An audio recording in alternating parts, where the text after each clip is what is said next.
రీనా గారు ఇప్పుడు వాళ్ళ అమ్మ అంటే అప్పుడు ప్రెగ్నెంట్ ఉంది, ఒక పిల్ల ఉంది, అంటే కొంత విసుగు రావచ్చు. నేను ఒక్కదాన్ని ఎంత పోషించాలి, అట్లీస్ట్ వీళ్ళు బయటికి వెళ్తే వాళ్ళ సొంతంగా బతుకుతారు కదా అనే ఆలోచనలో కొంతమంది ఉంటారు. అంటే ఆమె మైండ్ సెట్ అప్పటికి వదిలించుకోవాలనే టైప్ లో ఆ టైప్ లో అట్లా కనిపించింది. సో అందుకోసమే వాళ్ళ అమ్మమ్మ కూడా పట్టించుకోనప్పుడు మిగిలిన బాబాయ్ పిన్నులు ఏం పట్టించుకుంటారు. సో మొత్తానికి వదిలేసి వెళ్ళిపోయినారు. మార్నింగ్ లేచేసరికి 7కి వెళ్ళేసినాము, ఎవరు లేరు. మీ నాన్నమ్మ వాళ్ళు కూడా ఎవరు లేరు. మమ్మీ ఫోన్ ఉండే, కాల్ చేస్తున్నా, స్విచ్ ఆఫ్, బ్లాక్. వాళ్ళకి కాల్ చేస్తుంటేనా బ్లాక్ కట్ చేయడం. వాళ్ళు నాకు ఇంకా ఆన్సర్ ఇవ్వలేదు. వాళ్ళు ఏంటి లేచిగా ఊర్లో వాళ్ళే కొంచెం మంది ఏం చేసిరంటే, 2 ఆడపిల్లలు ఉన్నారు, ఎట్లా పరిస్థితి అనేసి కొంచెం ఒక 500 అమౌంట్ ఇచ్చిర్రు. ఓకే. అమౌంట్ ఇస్తే ఆ అమౌంట్ తీసుకొని ఫస్ట్ టైం ఒక్కదాన్ని హైదరాబాద్కి వచ్చిన నేను. చెల్లి అక్కడ ఊర్లోనే ఉంచేసి. ఎవరి దగ్గర ఉంచావు? అంటే ఊర్లో పక్క తెలిసిన వాళ్ళు ఉంటారు కదా, పక్కన చూసుకో నేను వెళ్ళొస్తానని చెప్పొచ్చింది. అంటే ఎవరన్నా ఇక్కడ అంటే పుట్టి పెరిగినా కదా, తెలిసిన వాళ్ళు ఉన్నారు. అట నాకేం తెలియదు. 500 తీసుకుని హైదరాబాద్ వచ్చేసావు. అసలు ఛార్జీలకి, ఉండటానికి, తినడానికి ఏమన్నా ఆలోచించావా? ఇంకా అవన్నీ ఏం ఆలోచించలేదు. నాకు ఏదో ఒకటి కావాలి, అప్పుడు నేను ఉండాలి, నేను ఎక్కడికన్నా వెళ్ళాలి, మా చెల్లెని చూసుకోవాలి, నేను బతకాలి. ఇంకా చిన్న వయసులో నాకు ఇంకా వేరే ఏం లేదు, ఎందుకంటే నేను ఒక్కదాన్నే ఉన్నా.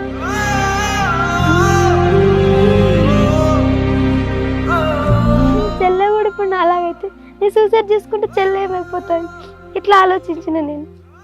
ఒకటే అమ్మాయి పోతే పర్లేదు. ఎంత నీ వయసు? నాకు 17. అప్పుడు 17. అట్లా ఆలోచించిన. సరే అని చెప్పి ఇక్కడ తెలిసిన వాళ్ళు ఉన్నారు కదా, ఎవరన్నా వస్తే చూస్తారేమో ఒక చిన్న హోప్ ఉంటుండే నాకు. వచ్చిన ఇక్కడికి వచ్చిన చూసుకున్నా కొన్ని రోజులు, ఒక 2 days కన్నా ఎక్కువ ఉండలేదు నేను. ఇక్కడ ఫ్రెండ్ వాళ్ళ ఇంట్లో ఉన్నా, ఎవరైనా అమౌంట్ అడ్జస్ట్ చేస్తారేమో రూమ్ పక్కన, నాకు కొంచెం జాబ్ చూసుకున్న తర్వాత అనేసి ట్రై చేసిన. ఒక రమ్మని చెప్పారు ఫస్ట్. సరే అని చెప్పి ఇక్కడ ఓకే చేసుకుని వెళ్ళిపోయినా. మళ్ళీ ఆంధ్ర చెల్లె దగ్గరికి వెళ్ళిపోయినా. అంటే నైట్ మాకు 1 day జర్నీ పడుతుంది. ఇక్కడ నుంచి నైట్ వచ్చేసి మళ్ళీ మార్నింగ్ మొత్తం చూసుకొని నైట్ వెళ్ళిపోయినా. మళ్ళీ వెళ్ళిపోయి ఇక్కడ ఉన్నా. ఇలా పూర్లో వాళ్ళు కాల్ చేసి వాళ్ళకి చెప్పారంట, 2 చిన్నపిల్లల్ని ఇట్లా వదిలేసి పోతే వాళ్ళకి ఏం తెలుసు, ఇన్ని రోజులు హైదరాబాద్లో పెరిగినారు, ఇప్పటికి ఆ పిల్లలకి ఏం ముక్కు తెలియదు, ముఖం తెలియదు, ఇలా సడన్గా వస్తే ఎట్లా వదిలేసి పంపిస్తే ఎట్లా అనేసి అన్నారంట. సరే అని PSలో కంప్లైంట్ చేస్తే తీసుకెళ్ళి మా అత్త వాళ్ళ ఇంట్లో వదిలేసినాను. అంటే మా డాడీ వాళ్ళ అక్క, ఆమె దగ్గర వదిలేసాను మమ్మల్ని. అక్కడే మా అత్త, మా రెండో పెద్దనాన్న వాళ్ళు, పెద్ద పెద్దనాన్న, పిన్నులు, బాబాయిలు ఉన్నారు మాకు. ఇంకా అక్కడ వదిలేస్తే వాళ్ళు ఏం చేసారు, ఫస్ట్ మీరు మా దగ్గర ఉండొద్దు, మా దగ్గర అయితే అవసరం లేదు, పక్కన రూమ్ ఇప్పిస్తా, ఏమైనా జాబ్ చేసుకొని అంతటా నీ రూమ్ నుండి నువ్వు కట్టుకో అన్నారు. అప్పుడు మేము ఏం ఆలోచించినామంటే, వాళ్ళ దగ్గర ఉండడం కంటే మా పక్కన నా మనీతో నేను చేసుకుంటా అని ఒక చిన్న హోప్తో నేను ఉన్నా. తీసుకున్నాం, రూమ్ తీసుకున్నాం పక్కకి, ఊర్లో పక్క అంటే సిటీ, మేము ఉండే పల్లెటూరు, సిటీలో తీసుకున్నాం మేము రూమ్. ఆడ ఉన్నాం పక్కనే, మా పెద్దనాన్న వాళ్ళ రూమ్ పక్కకే తీసుకున్నాం రూమ్. తీసుకొని ఫుడ్ అవన్నీ అరేంజ్ చేసుకున్నాం. మెల్లగా కొంచెం అమౌంట్ ఉండే మా మమ్మీది, ఒక 5000 దాకా మొత్తం అడ్జస్ట్ చేసుకున్నాం. రూమ్ నెట్ కట్టి అది ఇది చేసుకున్నాం. చేసిన తర్వాత అట్లా ఒక 1 month 2 months అవుతుంది అంతే అక్కడ ఉండి. 2 months అవుతుంది. ఒకరోజు ఇట్లా అందరూ జాతర ఐడియా ఉందా మీకు? జాతరకి వెళ్ళినారు. ఇంకా అందరు జాతరలు ఎవరు లేరు. ఇంకా అంటే ఇక చెల్లె కూడా మా అత్త వాళ్ళ ఇంటికి వెళ్ళిపోయింది. ఓకే. మా అత్త వాళ్ళ ఇంటికి మా ఇంటికి 1/2 kilometer ఉంటుంది. తను వెళ్ళిపోయింది. ఇంకా నేను ఒకదాన్ని నార్మల్ గా నీ దగ్గర నుంచి జస్ట్ అంటే నార్మల్ గా చూడ్డానికి అన్నట్టు వెళ్ళింది. ఇంకా అంటే ఆడుకుంటారు పిల్లలు ఉన్నారని వెళ్ళింది. ఒకదాన్ని రూమ్ లో ఉన్నాను నేను. ఇంకా ఏం వెళ్తాం అంత లాంగ్ అన్నట్టు నేను ఉన్నాను. నేను రూమ్ లో ఉంటే మా పెద్ద పెద్దనాన్న అండ్ మా పెద్ద పెద్దనాన్న ఫ్రెండ్, మా రెండో పెద్దనాన్న కొడుకు నా మీద చేసినారు. ఎవ్వరు లేరు అమ్మాయికి, అసలు అడగడానికి వరస లేకుండా కూతుర్ని ఆలోచన ఎట్లా వచ్చింది వాళ్ళకి? ఇంత చండాలంగా ఉంటున్నారంటే అసలు.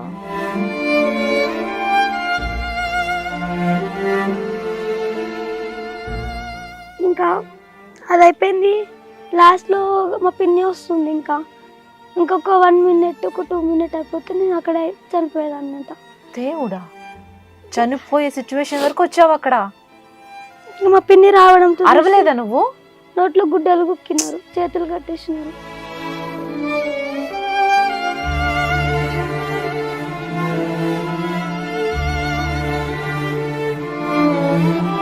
అసలు ఏ బక్కపలచ పర్సనాలిటీ ఏమని పోట్లాడుతుంది, ఎట్లన్నా తినుతుంది? వాళ్ళు ముగ్గురు ఉన్నారండి. అంత చిన్నమ్మ ఏం చేస్తుంది అసలు? ఇంకా మా పిన్ని తీసుకెళ్ళి హాస్పిటల్ అడ్మిట్ చేస్తే పిన్ని అంటే మా పెద్దత్త వాళ్ళ రెండో కూతురు. ఓకే. తను తీసుకెళ్ళి 1.5 month హాస్పిటల్లో ఉన్నాం. డైలీ గ్లూకోజ్ అది ఇది కానీ ఎవరు చూడడానికి రాలేదు. అప్పుడు కూడా ఒక్కదానే ఉన్నావా? గవర్నమెంట్ హాస్పిటల్లో జాయిన్ చేసిర్రు. ఇంకా చెల్లె ఒకటి ఉంది నా పక్కన, ఇంకెవ్వరు లేరు. చెల్లె వయసు ఎంత అప్పటికి? అప్పుడు 14 ఉంటాయి. తను అప్పుడు అంత ఉంది, నాకు 17 ఉంది. ఇంకంతే. ఇంకా అది ఆ ఇన్సిడెంట్ అయిపోయింది. 1.5 monthకి వచ్చినాను హాస్పిటల్ నుంచి డైరెక్ట్. ఇంకా రూమ్కి వచ్చినా పర్లేదు అంటే ఇక అడిగినారు ఇంకా ఏమైంది, ఎందుకు ఇట్లా అవుతున్నావు అని. అంటే చెప్తే నమ్మరు. ఇప్పుడు ఎవరు చెప్పినా ఏమనుకుంటారు, వెళ్ళిపోవాలి, ఇద్దరు కొంచెం పిల్లలం కదా, వెళ్ళిపోవాలి అనుకుంటున్నారేమో అనుకుంటారు అందరు. అంటే హైదరాబాద్లో ఉండొచ్చినారు కదా, ఉండలేరేమో అన్నట్టు అని ఎక్స్పెక్ట్ చేస్తున్నారు. కానీ మాకు అక్కడ ప్రాబ్లం అవుతుందని ఎవరికి తెలియట్లేదు. మీ పెద్దత్త వాళ్ళ కూతురికి తెలుసా? తెలుసు. ఓకే. తనకు ఒక్కదానికి తెలుసు, ఎందుకంటే చూసింది కాబట్టి. తను సరే అని చెప్పేసి సైలెంట్గా ఉన్నాము. ఒకటి అయిపోయింది. అప్పటికి మా అత్త నాకు ఆల్రెడీ ఫోర్స్ చేస్తుంది, ఏమని అక్కడ వెళ్ళి పనుకో, ఇక్కడ వెళ్ళి పనుకో, పైసలు వస్తాయి, నువ్వు ఇక్కడ ఇట్లా జాబ్ చేసుకుంటే నీకేం పైసలు రావు, అది ఇది అని మా అత్త చెప్తుంది. నాకు ఇష్టం లేకున్నా కూడా పోపు. కూతురు తన కూతురు ఉంది కదా మీ అత్తకి, కూతురున్నా సరే ఒక అమ్మాయి మీద ఇట్లాంటి ఎట్లా వేస్తారు అసలు? ఈ సమాజంలో నిజంగా ఈ మాటలు వింటుంటే ఇంకా ఇప్పుడు కూడా ఇట్లాంటి వాళ్ళు ఉన్నారా? మహా అయితే 4 సంవత్సరాలు అయి ఉంటుంది జరిగి. ఇంకా అట్లా మాట్లాడుతుంటే దాని తర్వాతనే ఈ ఇన్సిడెంట్ అయింది.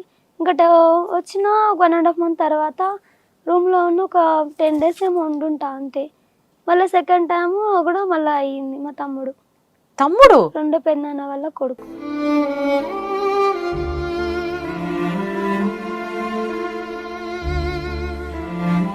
కాదు, ఈ సంఘటన జరిగింది ఒకసారి అయిపోయిన తర్వాత అక్కడి నుంచి ఇంకా ఏదో ఒక విధంగా స్టేషన్ కు వెళ్ళో బయటకు వచ్చి పెద్దవాళ్ళకి చెప్పుకొని ఇట్లా ఏదో నాకు చెప్పినా నమ్మట్లేదు. ఎవరేమన్నా ఇంకొకటి ఏమనుకుంటారు అంటే నేను ఏడుకో వెళ్ళి ఉంటా, నాకేమో చేసి ఉంటారు అలా అని ఎక్స్పెక్ట్ చేస్తున్నారు. ఎందుకంటే మా వెనక మొత్తం చెట్లు అవే ఉంటాయి. వెనకాల మాట్లాడడానికి కూడా ఎవరు లేరు కాబట్టి ఏదైనా చెల్లుతుంది అని చెప్పి వీళ్ళందరూ మేబీ అనుకుని ఉంటారు. నువ్వు అక్కడి నుంచి వెళ్ళిపోవాల్సింది కదా. అంటే సెకండ్ టైం అవుతుందని ఎక్స్పెక్ట్ చేయం కదా అక్క. ఫస్ట్ అయినప్పుడే అంత చెండాలం వాళ్ళ దగ్గర ఉండడమే వేస్ట్ అనిపించలేదా నీకు? అలా అవ్వడం వల్ల నేను సెకండ్ టైం ఇంకేమని ఎక్స్పెక్ట్ చేయలేను అసలు. సరే ఇప్పటికన్నా వదిలేస్తారులే లైట్ అనుకున్నా నేను.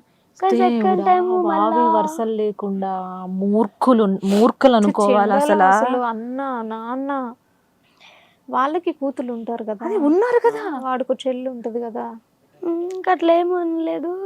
సెకండ్ టైం మళ్ళీ అవ్వడం తోటి మళ్ళీ ఒక 1 month వరకు హాస్పిటల్లో అయిపోయి 1.5 month తర్వాత వచ్చింది. 10 days కూడా లేదు. మళ్ళీ తమ్ముడు అంటే నీకు చిన్నవాడే కదా, నీకంటే చిన్నవాడే కదా తమ్ముడు అంటే. చిన్నోడే కానీ హైట్ వెయిట్ పర్సనాలిటీ ఉంది తనకి. ఆడికేం పోయే కాలం వచ్చింది అసలు? అక్క పిలుచుకుంటా అసలు.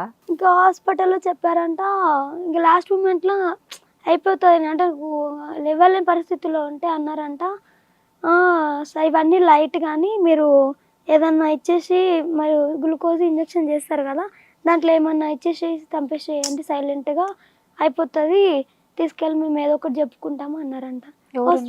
మా పెద్దనాన్న వాళ్ళు. ఆడు చేసిన తప్పుకి అమ్మ ఎక్కడ బయట పెట్టిద్దో ఇంకా నా భయంతో కావచ్చు మేబీ. వాళ్ళని తర్వాత అన్నారంట, డాక్టర్ వాళ్ళు అన్నారంట మాకు కేసు అవుతుంది ఇట్లా చేస్తే, మేము అలా చెయ్యం, ఏం చెయ్యం, మేము కావాలంటే పోలీస్ పిఎస్కి కంప్లైంట్ చేస్తామని కొంచెం సీరియస్గా వార్నింగ్ ఇచ్చారంట. ఓకే. నాకు హాస్పిటల్ వాళ్ళు చెప్పారు ఇట్లా, నువ్వు అక్కడ ఉండకమ్మా, నువ్వు వెళ్ళిపో ఫస్ట్, నువ్వు అడికి వెళ్ళి నీ మీద చాలా ఘోరంగా అవుతుంది, ఫస్ట్ ఇక్కడికి వెళ్ళిపో, నీకు కావాలంటే హెల్ప్ నేను చేస్తా అని చెప్పారు హాస్పిటల్ వాళ్ళు నాకు. కానీ అంత వాళ్ళ హెల్ప్ నేను తీసుకోవాలి, నాకు నమ్మబుద్ధి అవ్వట్లేదు. వాళ్ళు ఏమన్నా తీస్తే వాళ్ళు తీసుకెళ్ళేటన్నా అనేసి నేను భయపడి ఎవరిని నమ్మలేని పరిస్థితిలో ఉంది ఆ టైంలో. భయం. ప్రాణాలు నిజంగా ఎట్లా కాపాడుకున్నావో తల్లి, నిజంగా నీకు నమస్కారం పెట్టొచ్చు. అయిపోయాక ఆ తర్వాత హాస్పిటల్ మెల్లగా వచ్చి అది ఇన్సిడెంట్ అయిపోయినా ఒక 1 week అంతే, 1 week ఏమో ఉన్నా రూమ్లో ఉండి. తర్వాత ఏమైంది, మా అత్త వచ్చింది. మా అత్త వచ్చి అంటది, నువ్వు నైట్ ఒక నాకు, నేను నైట్ ఒకరికి ఆల్రెడీ చెప్పిన, నేను నైట్ వస్తాడంట వాడు అని చెప్పేసి అన్నాడు. నాకు ఇక ఏం చేయాలో అర్థం కాలే, ఏడుపు వస్తుంది. ఆల్రెడీ నాకు 1 వీకే అవుతుంది ఆ ఇన్సిడెంట్ అయ్యి. మళ్ళా అంటే నాతో నవ్వట్లేదు. నువ్వు అనలే నాకు ఇట్లా నచ్చదు అత్త, నేను జాబ్ అట్లా చేస్తాను. ఫస్ట్లోనే చెప్పిన నేను. ఇంటికి వచ్చి ఆమె అడిగినప్పుడే చెప్పిన, నువ్వు ఇలాంటివి ఏం చెప్పక అత్త, నాకు ఇలాంటి అలవాట్లు లేవు, నాకు రావు కూడా, వద్దంటే కూడా ఇప్పుడు నిన్ను ఎవడు పోషిస్తాడు, మళ్ళీ నిన్ను ఎవడు చూసుకుంటాడు, నీ పెళ్ళి అవన్నీ ఎవడు చేస్తాడు, అవి ఇవి అనేసి మాట్లాడారు. నేను ఇంకేం అనలేకుండా సైలెంట్గానే ఉన్నా, ఇంకేం అనలేకపోయినా టైం. చెల్లె బాగానే ఉందా? చెల్లెకు ఓకే, కాబట్టి చెల్లెకి నార్మల్ ట్రై చేసినారంట. బా, ఆ చిన్న పిల్లని కూడా చేయడానికి ట్రై చేశారంట. నువ్వు ఉన్నప్పుడా? నేను లేను అంటే, నేను పక్కకి వెళ్తా కదా, బయట అట్లా కూర్చున్నా, ఇట్లా మీద చేతులు వేయడం. చెప్పిందా చెల్లి చెల్లె ఇట్లా చెప్పింది. చేస్తున్నారని నువ్వు అడిగినావా? వచ్చి చెప్పింది, ఏమైంది మనకి ఇట్లా అంటే, మా చెల్లె ఉందని పక్కకు పిలిచి అడిగినా నేను, ఏమైంది ఇట్లా ఉన్నావు అంటే, కాదక్క నాకు ఇట్లా పెద్దన్న తమ్ముడు ఇట్లా అన్నయ్య, ఆమె నాకన్నా పెద్దవాడు, మా చెల్లెకి అన్నయ్య అవుతాడు, అన్నయ్య ఇట్లా చేస్తున్నాడు, ఒక చేతులు వేస్తున్నాడు. అప్పుడు చెల్లి వయసు ఎంత? 14 ఉంటుంది అంతే. అంతే అంటే దినం 3-4 years తేడా. 3-4 months అంతే ఇద్దరికి. దినం అయిపోయింది, చనిపోయిన తర్వాత వెంటనే వచ్చేసినాం మేము ఇటు. అంతే సేమ్ ఏజ్లోనే మాది. ఇక ఇట్లా వేస్తున్నాడు అక్క, నాకు ఎందుకు నా చేతిలో వెళ్ళిపోదాం అక్క అన్నది ఆమె.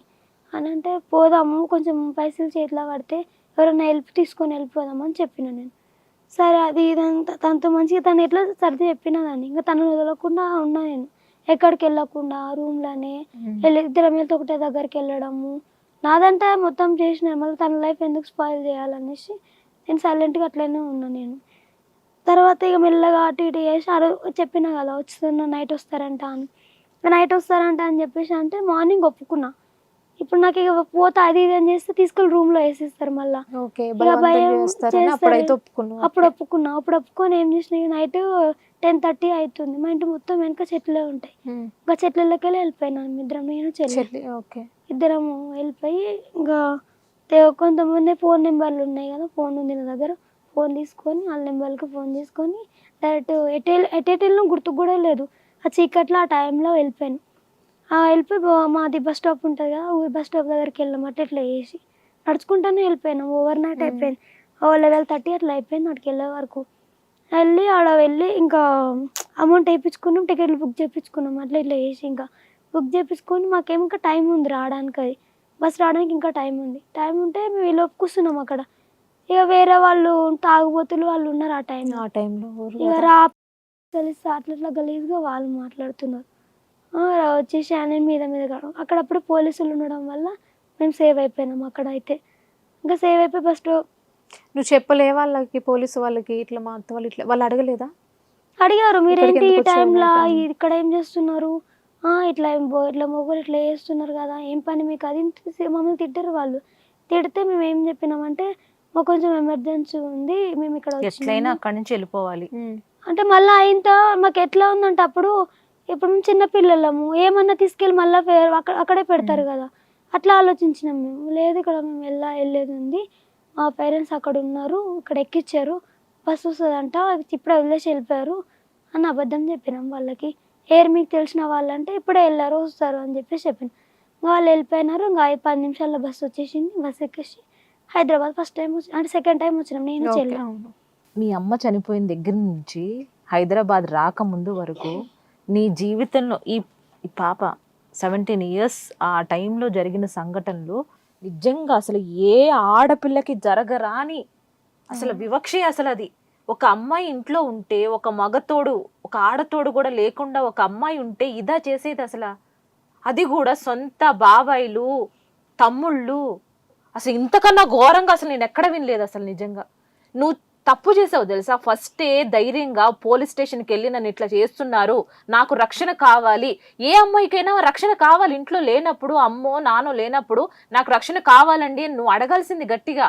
మీకు తెలీదు, లేదంటే నా ఇంటికి రండి, కాపలాగా ఉండండి, మీకు తెలుస్తుంది ఏం జరుగుతుందోనని ఆ రోజే నువ్వు పోలీస్ స్టేషన్కి వెళ్ళుంటే నీకు తర్వాత కూడా నీ తమ్ముడితో నువ్వు అసలు నిజంగా తమ్ముడు అని చెప్పుకుని నాకు ఆ మాటలు కూడా రావట్లేదు నువ్వు అట్లా చెప్తుంటే. ఆ ఎదవతో కూడా అట్లా చేయించుకోవాల్సిన పరిస్థితి ఉండేది కాదు నీకు. అప్పుడు తప్పు చేసావు నాన్న నువ్వు. గట్టిగా నువ్వు పోలీస్ స్టేషన్కి వెళ్ళి అక్కడ కూర్చోవాల్సింది. ఆ తెగింపు ఏదో ముందే చేసుంటే చాలా బాగుండేది. అప్పుడు ఏం లేదు, తెలియలేదు అక్క, అసలు ఏం చేయాలో మాకు ఏం లేదు. మళ్ళీ ఎక్కడైనా దొరికితే మళ్ళీ తీసుకెళ్ళిపోతారేమో అని అదొక్కటే భయం ఉంది మా మైండ్లో. ఇంకెక్కడైనా కనబడతాగా తెలిసిన వాళ్ళందరూ ఉన్నారు. అప్పుడు స్క్రాప్ కట్టుకొని బయటకు వచ్చినాం మేమిద్దరం కూడా. బయటకు వచ్చి ఏడగానే కనబడడానికి మీ పిల్లలు ఇక్కడ ఏం చేస్తున్నారు అని ఎవరైనా చెప్తే, అంటే ఎక్కడ మళ్ళీ వాళ్ళకి అప్పచెప్తారేమో అని ఈమె భయం, మళ్ళీ తీసుకెళ్ళి. మరి వాళ్ళకి అప్పచెప్తున్నప్పుడు వాళ్ళకి కాకపోతే ఇంకొకళ్ళైనా పెద్ద మనుషుల దగ్గర ఎవరో ఒక నమ్మదగిన వాళ్ళు నాకు ఉంటారు కదా తెలియదు ఊర్లో. అసలు, నేను అక్కడ లేను కదా అక్క, ఎవ్వరు తెలియదు నీకు. నాకు అసలు ఎవరు ఎంత తెలియదు. అమాయకురాలు చేశారా నిన్ను? నేను ఇక్కడ పెరగడం వల్ల నాకు అవన్నీ ఏం, నువ్వు ఎటు వెళ్ళాలి, అటు ఈ గల్లీ పోతే వేరే గల్లీ వస్తుందని కూడా నాకు తెలియదు. ఏది పడితే దొరికిన దారి తప్పించుకున్నాం తప్ప ఆ మూమెంట్కి మాకు వెళ్ళిపోవాలి అక్కడ నుంచి అనే తప్ప లేదు. కానీ ఇంట్లో ఆ ఇంకేం టైంకి లేదు. నువ్వు పోలీస్ స్టేషన్కి వెళ్ళుంటే, గట్టిగా నువ్వు నీతో పాటు నీ చెల్లిని కూడా తీసుకెళ్ళుంటే వేరేలా ఉండేది కథ. ఈ పాటికి జైల్లో ఉండేవాళ్ళు, ఏదో కోర్టుల చుట్టూ తిరిగేవాళ్ళు. ఎంత మంచి ఉదాహరణగా నిలిచేదానివో తెలుసా? ఇప్పుడు తప్పు చేసిన దానిలాగా తలదించుకుంటున్నావు. ఇంకొకరికి జరగకుండా చేసేదానివి కదా. మూమెంట్లో మాకు ఏం చేయాలో తెలియట్లేదు అక్క. అప్పుడు పోలీసు వాళ్ళు కూడా అప్పుడు ఏమంటే తీసుకున్నాను ఆ టైంలో, మేము వెళ్ళేది ఓవర్ నైట్. ఆ టైంలో ఎవరైనా తీసుకెళ్ళేమన్నా వేస్తే కూడా అది కూడా మాకు తెలియదు. ఎవరిని ఇంట్లో వాళ్ళే నమ్మను, బయట అంత ఎట్లా భయం నమ్ముతాం? వేసింది. ఇంకా ఆ టైంలో నీకు ఏం చేయలేకపోయినావులే. పోలీసు కానీ వాళ్ళు అది కూడా చేసుండే నమ్మరు. మాట మా నువ్వు స్టేషన్కి వెళ్ళి అక్కడే కూర్చుని చెల్లితో పాటు నేను ఎక్కడికి వెళ్ళను ఇక్కడే ఉంటా, కనీసం ఆశ్రమంలోకైనా తీసుకెళ్లి జాయిన్ అవును. చేసేవాళ్ళు కదా నాన్న. కొద్దిగా ఆలోచించుంటే బాగుండేదేమో అనిపించింది నాన్న. లేదండి ఇట్లా చదువుకుంటామంటే అట్లీస్ట్ హాస్టల్స్లోనైనా వేసేవాళ్ళు. సర్లే ఆ సవాస్పాలు టైంలో చేశారు మొత్తానికి. భయపడిపోయింది మొత్తం. అంటే ఎదవలు. ఎవరిని నమ్మకుండా అయిపోయింది అప్పుడు ఆ సిచ్యువేషన్లో. ఇంకా అసలు అన్నం తింటున్నారా ఏం తింటున్నారా ఎదవలు అసలు. ఈ తర్వాత వచ్చినాం అక్క ఇక్కడికి, ఇద్దరం చెల్లె నేను వచ్చినాము, ఇక్కడే ఉన్నాము. ఒక ఫ్రెండ్ అని ఒక ఆమె room చెప్పినా కదా ఇక్కడ తీసుకున్నాము ఉండడానికి అని. తన దగ్గరకు వచ్చినాము, తన దగ్గరకు వచ్చి ఉన్నాము. తనే బాగానే ఉంది, అందరు బాగానే ఉన్నారు. కానీ వాళ్ళ డాడీ మంచిగా లేడు. బా ఈడ తగిలాడా మళ్ళీ. వాళ్ళ డాడీ ఏమంటున్నాడు, ఒకసారి వచ్చి తీదని వాళ్ళ డాడీ మాట్లాడుతున్నాడు.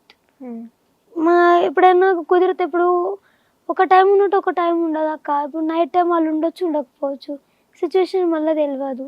అట్లా ఒక 10 days 2 days అట్లా నచ్చిన వాళ్ళ దగ్గర వండుకుంటా అట్లా పోతున్నాం. మెల్లమెల్లగా కొంచెం చేతిలో అమౌంట్ అడ్జస్ట్ చేసుకొని ఒక రూమ్ తీసుకున్నాం ఇద్దరం. అమౌంట్ తీసుకున్నాం, బాగానే ఇద్దరం జాబులు చేసుకుంటున్నాం. తను బట్టల షాప్, నేను బట్టల షాప్ చేసుకుంటున్నాం. బాగానే ముందుకు మూవ్ ఆన్ అయిపోయినాం. ఇద్దరం మూవ్ ఆన్ అవుతున్నాం, బాగానే ఉంది అనుకునేలోపు ఫుల్ టైఫాయిడ్ వచ్చేసింది నాకు. ఓకే. ఫుల్ టైఫాయిడ్ ఫీవర్ రావడం వల్ల ఇక నేను మళ్ళీ డౌన్ అయిపోయారు. ఫుల్గా అయిపోయి